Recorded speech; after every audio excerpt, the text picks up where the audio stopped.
Hello, good morning. ഇന്ന് നമ്മുടെ വീട്ടിലൊരു വെറൈറ്റി കപ്പയാണ് കാണിക്കാൻ പോകുന്നത്.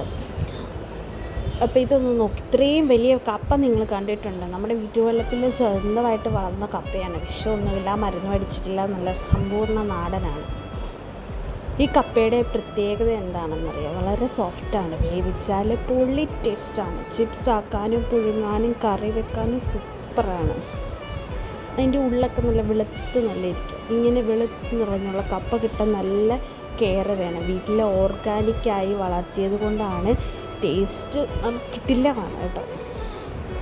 ഇപ്പോഴത്തെ കാലത്ത് മാർക്കറ്റിൽ കിട്ടുന്നവയേക്കാൾ നമ്മൾ സ്വന്തമായിട്ട് വളർത്തുന്ന ഭക്ഷണത്തിനാണ് വാല്യൂ കൂടുതൽ.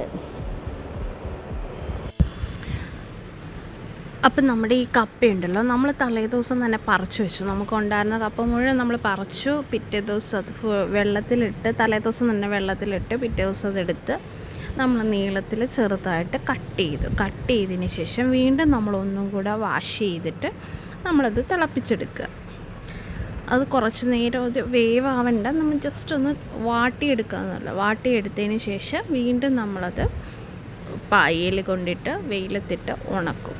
അങ്ങനെയാണ് നമ്മൾ ഉണക്കിയിട്ട് വീണ്ടും നമ്മൾ സൂക്ഷിച്ച് ഡപ്പയ്ക്കകത്തോട്ട് അടച്ചു വെക്കുക. അത് പിന്നെ കൊച്ചിനാണെങ്കിലും നമുക്കാണെങ്കിലും വറക്കാനും വേവിക്കാനും വാട്ടുകപ്പ ഉണ്ടാക്കുമല്ലോ, അതിന് വേണ്ടി സ്റ്റോർ ചെയ്ത് വെക്കുക. ഒരു വർഷത്തേക്കിനുള്ള കപ്പയാണിത് കേട്ടോ. നമ്മളെല്ലാവർക്കും കൊടുത്തു കഴിഞ്ഞിട്ടുള്ള ബാക്കി വന്ന കപ്പയാണ് നമ്മൾ ഈ എടുത്തിരിക്കുന്നത്. നമ്മുടെ ആവശ്യത്തിന് വേണ്ടി മാത്രമേ നമ്മൾ പറമ്പിൽ കൃഷി ചെയ്യുന്നുള്ളൂ. അപ്പം ഞങ്ങളുടെ വീഡിയോ ഇഷ്ടമായെങ്കിൽ തീർച്ചയായിട്ടും ലൈക്ക് ചെയ്യണം, സബ്സ്ക്രൈബ് ചെയ്യണം കേട്ടോ. Thank you.